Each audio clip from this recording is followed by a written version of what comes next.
Salut à tous, je vais vous présenter le tuto de la Camira sur le vitrocéramique avec le bracelet simple. Donc première opération, on va allumer notre plaque vitrocéramique au max pour la purge. Donc on va avoir le vert qui va devenir rouge.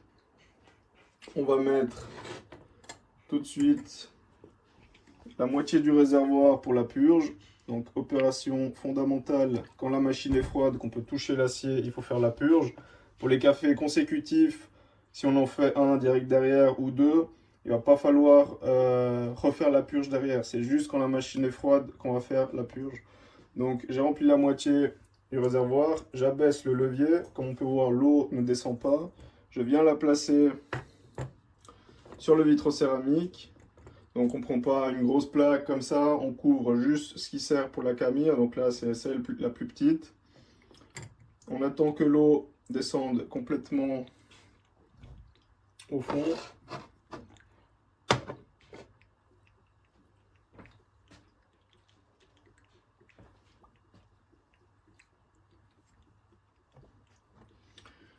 Une fois que l'eau est complètement descendue, on peut mettre notre tasse et relever le petit levier.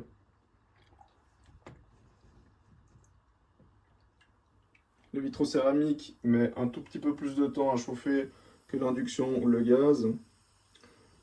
Une fois que l'eau commencera à sortir, il va falloir être très attentif au fait de ne pas la laisser trop surchauffer. Ici on a des joints qui sont présents, donc on va éviter de surchauffer la machine sans eau à l'intérieur. Pour ça, on va voir ici, une fois que l'eau qui sort très peu d'eau mélangée à de la vapeur, on va pouvoir tout de suite éteindre notre plaque.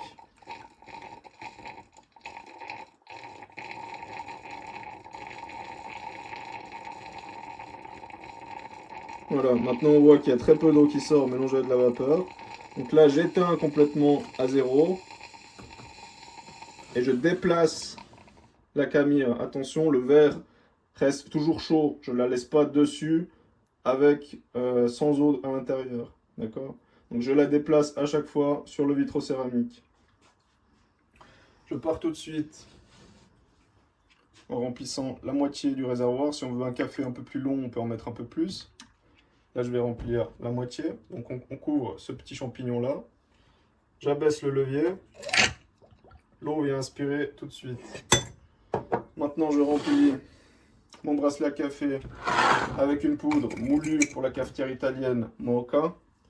Et seulement pour la cafetière italienne Moka, pas de poudre à espresso. Donc je remplis bien mon bracelet, je tasse. Voilà, je remplis, je tasse.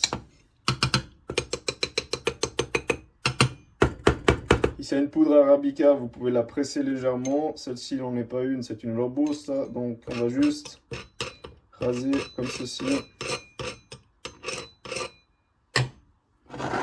Je viens placer mon bracelet sur la Camira d'un côté ou de l'autre, de façon de l'accrocher, que ce soit ici ou ici. Je relève le petit levier pour fermer le circuit. Et je viens à nouveau allumer ma plaque que j'ai éteinte préalablement, de nouveau au maximum. Je place ma Camira sur le vitrocéramique. Je place la tasse. Si on a fait toutes les opérations correctement, le café devrait sortir entre 10 et 15 secondes maximum. À peine on verra les premières gouttes sortir, on va éteindre complètement notre source de chaleur à zéro. Voilà, maintenant j'éteins complètement le vitrocéramique.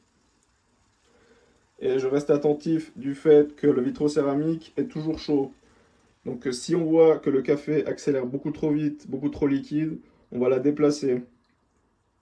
Normalement, vous pourriez quasiment la laisser comme ça, comme elle est là. Comme on peut voir, ça sort plutôt correctement. En boule de crème, la vitesse est parfaite. On peut la laisser comme ça va pas trop vite, c'est pas trop lent non plus. C'est parfait, c'est crémeux. Moitié de tasse, je la déplace. Voilà, vous voyez, ça commence à accélérer un petit peu. Je la déplace, moitié de tasse. Je la laisse finir. Donc on la laisse pas jusqu'à la fin du café sur la plaque. On la déplace. Voilà, comme ceci. Quand on a fini, on abaisse gentiment le petit levier pour décharger la pression.